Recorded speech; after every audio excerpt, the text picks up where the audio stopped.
옆에 계시는 분과 사랑의 인사 나누시겠습니다.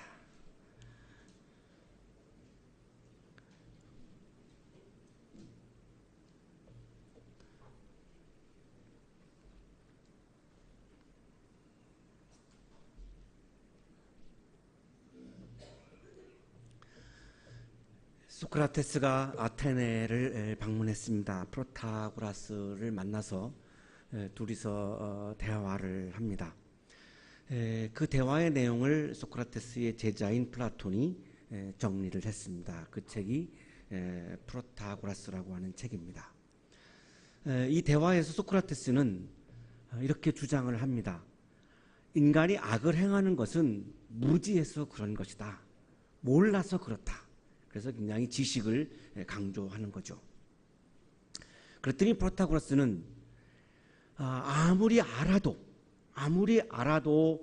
욕망을 자제하지 못하면 인간은 악을 행할 수밖에 없다. 이렇게 둘이서 치열하게 충돌을 합니다. 프로타고라스는 나쁜 것을 악이라고 하는 것을 알면서도 자제하지 못하는 것, 그것을 이제 아크라시아라고 그렇게 부릅니다.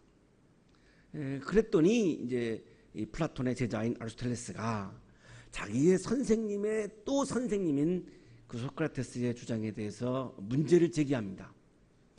정치인들이 악인 것을 몰라서, 나쁜 것인 걸 몰라서 부정을 저지릅니까? 이렇게 문제를 제기합니다. 부정을 저지르는 것이 악인 것을 알면서도 정치인들은 자제하지 못하기 때문에 부정을 저지르는 것이 아니겠습니까? 이렇게 문제를 제기하면서 자제력이 있는 사람은 악인 것을 알면 행하지 않고 자제력이 없는 사람들은 악인 것을 알면서도 악을 행한다. 이렇게 주장을 합니다. 이것을 토대로 전개하는 것이 이제 니코마코스 윤리학이고 거기에서 스승의 스승인 소크라테스의 주장을 전면 부정하지는 않습니다. 왜냐하면 우리가 몰라서 악을 행할 때도 있기 때문이죠. 그래서 아리스토텔레스는 이 지식이라고 하는 것을 철학적 지혜와 그리고 실천적 지혜 둘로 나눕니다. 그러니까 소크라테스가 얘기한 지식이라고 하는 거, 우리가 몰라서 무지해서 악을 행한다라고 할 때 그 지식을 철학적 지혜라고 부르고, 우리가 자제력이 없어서 악을 행하는 것, 이것을 실천적 지혜라고 부르면서 실천적 지혜가 있을 때에만 우리가 자제할 수 있고 자제할 수 있어야만 악인 것을 알아도 악인 것을 모르든 알든 그것을 절제하고 악을 행하지 않을 수 있다라고 이 실천적 지혜를 강조하게 됩니다. 오늘 아침 우리들의 고민은 우리 모두에게는 욕망이 있습니다. 자제하지 못하는 이 아크라시아가 우리 모두에게 있는 것이죠. 그러면 내 욕망을 앞세우다 보면 주님의 말씀을, 성령의 말씀을 내가 실천할 수 없다라고 하는 것이 문제인 거죠. 인간이기에 이 욕망을 벗어날 수도 없고, 그런데 욕망을 따라가다 보면 내가 자제하지 못하니까 하나님의 말씀을, 주님의 말씀을, 성령의 말씀을 따라갈 수 없다는 것이 우리들의 고민인 거죠. 그래서 한국 교회는 욕망과 신앙을 동일시시켜버린 것인지도 모릅니다. 욕망과 신앙을 그냥 동일시시켜 버려버리니까 이것을 고민할 필요가 없어졌는데, 그러고 나서 보니까 굉장히 많은 문제들이 드러나는 것이죠. 우리는 욕망을 따를 것인가 성령의 말씀을 따를 것인가 늘 이 결단 앞에 늘 초청을 받는 것이 진정한 아마 온전한 그리스도인일 것입니다. 오늘 아침도 우리는 그 지금 기로에 있는 것이고 그 결단 앞에 우리는 지금 놓여져 있는 것이죠. 이것을 아리스토텔레스는 성령의 말씀을 따르는 것을 실천적 지혜라고 부르는 거고, 내 욕망을 따르는 것을 아크라시아라고 그렇게 구분을 한 것이죠. 오늘 성소일과는 철저하게 욕망을 따라가지 아니하고 성령의 말씀을 따라갔던 한 사람을 우리에게 만나게 해주고 있습니다. 빌립이라는 사람입니다. 이 빌립은 우리가 알고 있는 예수님의 제자 빌립과는 다른 빌립입니다. 집사, 초대교회의 7 집사 중에 한 사람인 집사 빌립입니다. 사도 빌립하고는 다른 사람이죠. 주님의 천사가 빌립에게 말하였다. 일어나서 남쪽으로 나아가서 예루살렘에서 가사로 내려가는 길로 가거라. 그 길은 광야길이다. 이 앞에 부분을 좀 우리가 이해해야만 이 말씀을 해석할 수가 있어서 이 앞부분을 좀 정리를 해야 될 것 같습니다. 초대교회에는 두 그룹이 이렇게 존재했습니다. 하나는 이스라엘이 멸망했을 때 이제 국외로 빠져나간 디아스포라가 있었죠. 자, 이들은 이제 2세, 3세를 막 낳으면서 헬라어를 모국어로 씁니다. 이 사람들을 헬라파 사람들이라고 그럽니다. 이 초대교회 안에는 헬라파 사람들이 있었습니다. 이스라엘이 멸망했을 때 나가지 않고 계속 이스라엘에 머물렀던 사람들은 모국어를 아람어로 썼습니다. 이 사람들을 히브리파 사람들이라고 부릅니다. 그래서 히브리파 사람들과 헬라파 사람들 두 그룹이 존재한 거죠. 다수파는 히브리파입니다. 먼저 된 사람들도 히브리파입니다. 헬라파는 나중에 이제 교회에 온 사람들이고 그러니까 세가족이죠. 그리고 굉장히 소수파인 거예요. 이 두 그룹이 이렇게 존재를 한 거예요. 근데 사도들이 이제 말씀과 기도에 집중하기 위해서 집사를 선출합니다. 집사를 선출하는데 교인들이 선출합니다. 사도들이 선출하는 것이 아니라 교인들이 선출을 했습니다. 이 집사를 선출하는 과정을 보면 교회에서 직분을 어떻게 해야 되는지가 명확하게 나오는데 사실 한국교회는 이걸 따라가지 않습니다. 욕망을 따라가고 있다라고 하는 증거인 거죠. 이 7 집사를 뽑는데 7명 전체가 다 헬라파 사람들입니다. 굉장히 놀라운 겁니다. 다수파가 소수파를 세워준 것이고 먼저 된 사람들이 나중된 사람들을 세워주는 겁니다. 이게 교회의 직분입니다. 이게 교회입니다. 그러나 한국 교회는 이 교회를 얼마나 다녔는가 늘 이 경력을 앞세우죠. 그 경력을 오래된 사람들을 직분자로 세우지 나중된 자를 직분자로 세우지 않습니다. 그러니까 성경적이 아닌 거죠. 이거를 왜 못 따라갈까요? 욕망, 아크라시아 때문에 그런 거죠. 그러나 초대교회는 어쨌든 간에 이 헬라파 사람 7명을 집사로 세웠고 그 중에 유명한 사람이 스데반이고 그 다음 유명한 사람이 오늘 우리가 만나고 있는 바로 빌립이라고 하는 사람입니다. 자, 그런데 이 빌립이라고 하는 이 집사는 사마리아로 가서 선교를 합니다. 유대인들은 사마리아와 상종하지 않는 것이 유대인들의 관습입니다. 유대인들은 사마리아 사람들과 상종하지 않는 것이 유대인들의 관습인데 이 빌립 집사는 이 관습을 깨고 사마리아로 가서 선교를 합니다. 그 이유는 예수님께서 승천하시면서 마지막 남기신 유언에 예루살렘과 유대와 사마리아에서 그리고 땅끝까지 이르러 내 증인이 되리라 라고 말씀하셨기 때문에 빌립은 유대인들의 전통을 따르지 아니하고 예수님의 마지막 유언 말씀을 따르는 것입니다. 이게 놀라운 신앙입니다. 자, 일반 교회는 그 교회가 자랑하고 있는 100년이 넘은 교회들은 그 100년 동안 누적된 축적된 전통을 따르지 아니하면 금방 그 사람들을 배척하고 있죠. 자, 그런데 빌립은 주님의 말씀이 교회 전통보다 유대인들의 전통보다 더 중요했기 때문에 말씀을 따른 것이고 놀랍게도 12 사도는 사마리아에 가지 않았습니다. 예수님의 직계 제자인 12명 중에 한 명도 사마리아로 가지 않았습니다. 왜냐하면 유대 전통이 중요했던 것이죠. 자, 그렇다면 12 사도는 아크라시아를 선택한 것이고 빌립 집사 한 사람만이 실천적 지혜를 선택한 것입니다. 사마리아에 가서 빌립이 선교를 하고 그리고 세례를 베풀고, 자, 사마리아 지역에 가서 최초로 복음을 전한 사람이 12 사도가 아니라 집사 빌립입니다. 사마리아 지역에 가서 인류 역사상 최초로 세례를 베푼 사람은 사도가 아니라 빌립 집사였습니다. 많은 사람들이 이제 빌립의 선교를 통해서 예수님을 영접하고 그리스도인이 되었습니다. 자, 그렇다면 이제 빌립은 사마리아의 지역에서 존경받는 영적 지도자로 살 수 있었습니다. 자, 그런데 주님의 천사가, 성령께서 빌립에게 말씀하십니다. 남쪽으로 가라. 광야로 가라. 사마리아를 떠나라는 거죠.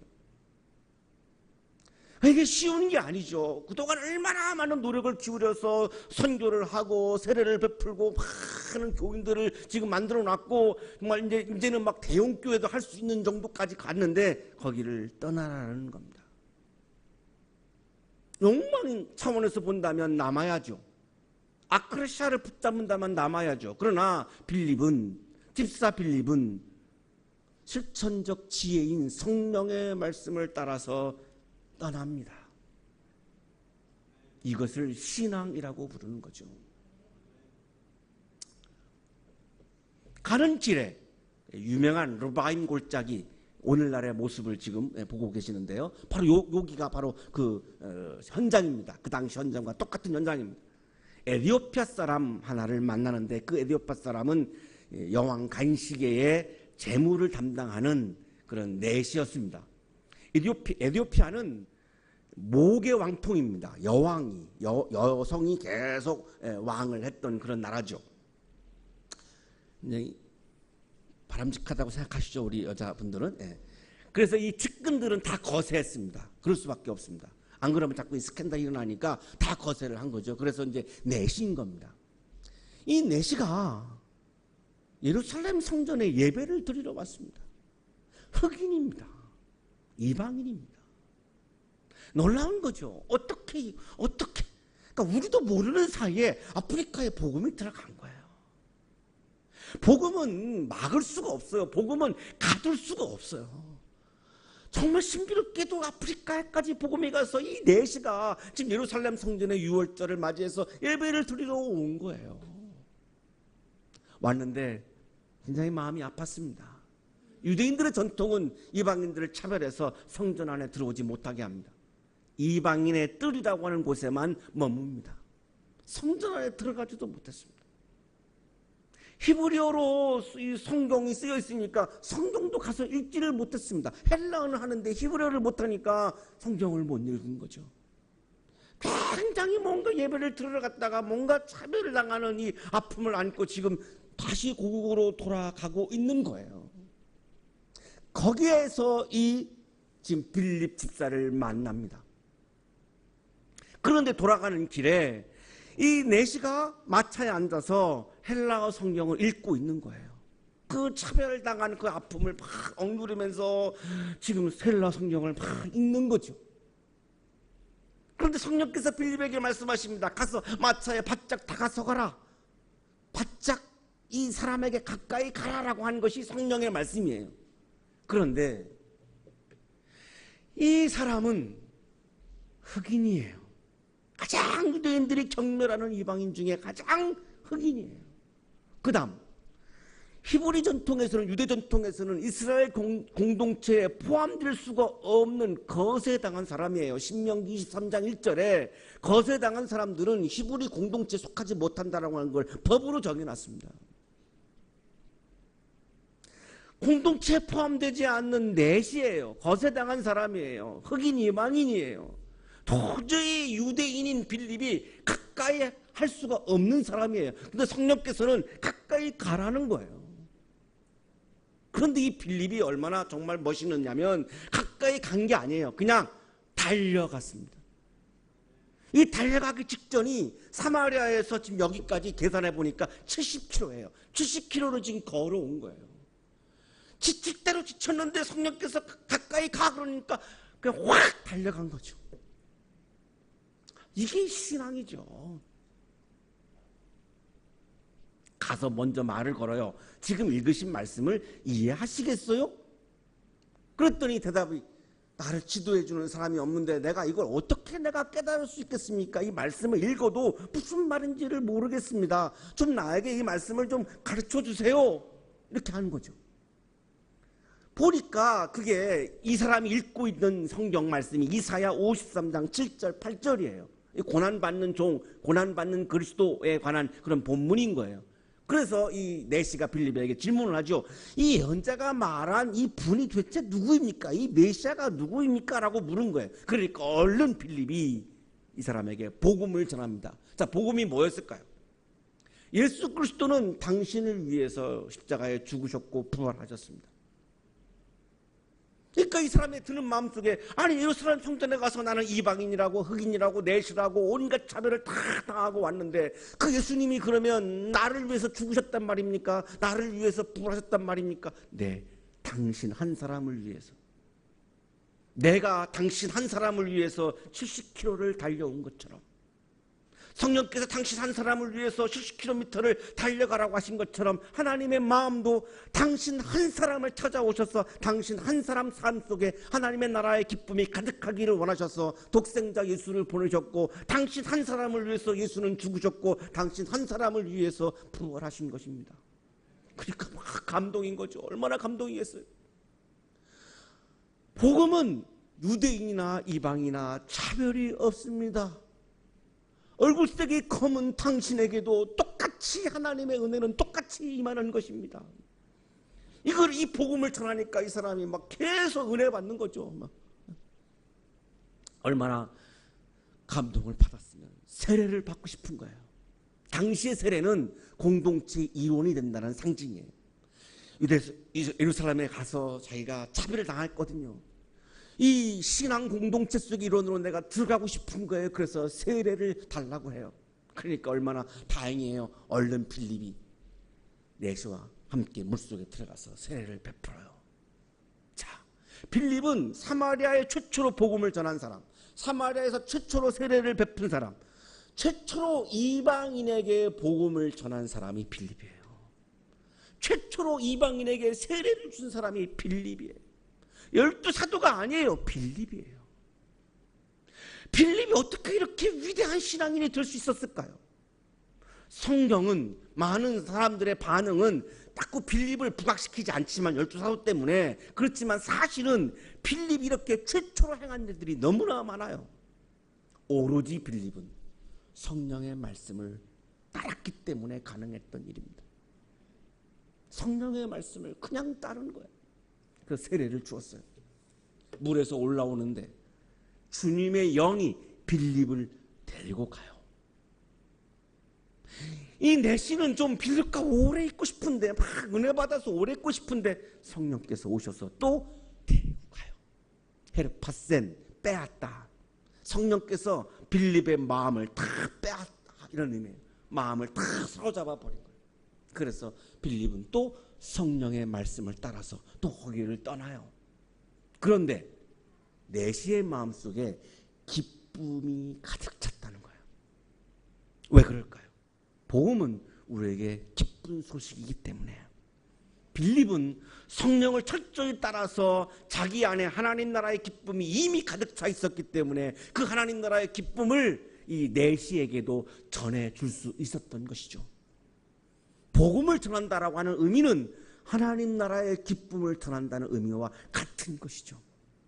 그래서 이 사람은 기쁨에 가득 찼습니다. 이 하나님 나라의 기쁨을 가득 차게 해준 다음 빌립은 또 성령의 말씀에 따라서 여기를 또 떠나죠. 아소도를 거쳐서 가이사랴까지 쭉 이렇게 해안을 따라서 올라갑니다. 끊임없이 성령의 말씀을 따라서 이동하죠.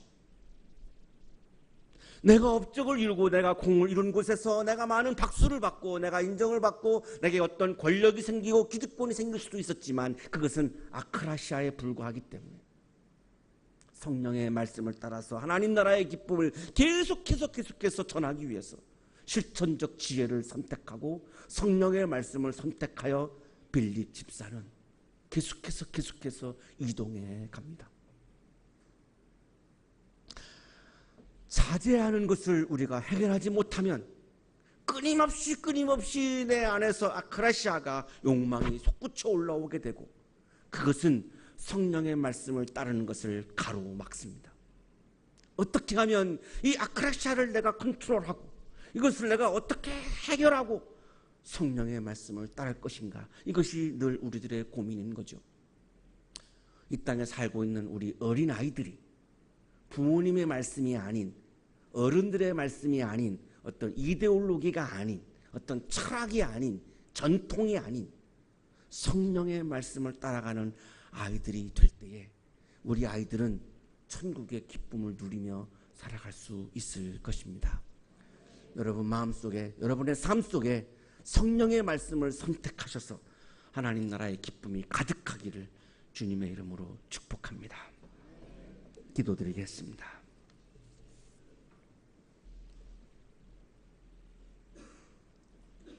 거룩하신 하나님, 욕망과 말씀 사이에서 늘 흔들리며 살고 있는 우리의 모습을 고백합니다. 우리에게 믿음을 주셔서, 우리에게 신앙을 주셔서, 우리에게 영성을 주셔서 최선을 다하여 성령의 말씀을 붙잡는 그리스도인 되게 해 주옵소서. 이 땅에 살고 있는 우리 모든 어린이들이 싸움을 일으키는 그런 이념이나 사고방식에 연연하지 아니하고 성령의 말씀을 따라가서 하나님 나라의 기쁨을 누리며 살아가는 우리 예쁜 아이들이 되도록 축복해 주옵소서. 예수 그리스도의 이름으로 기도하옵나이다.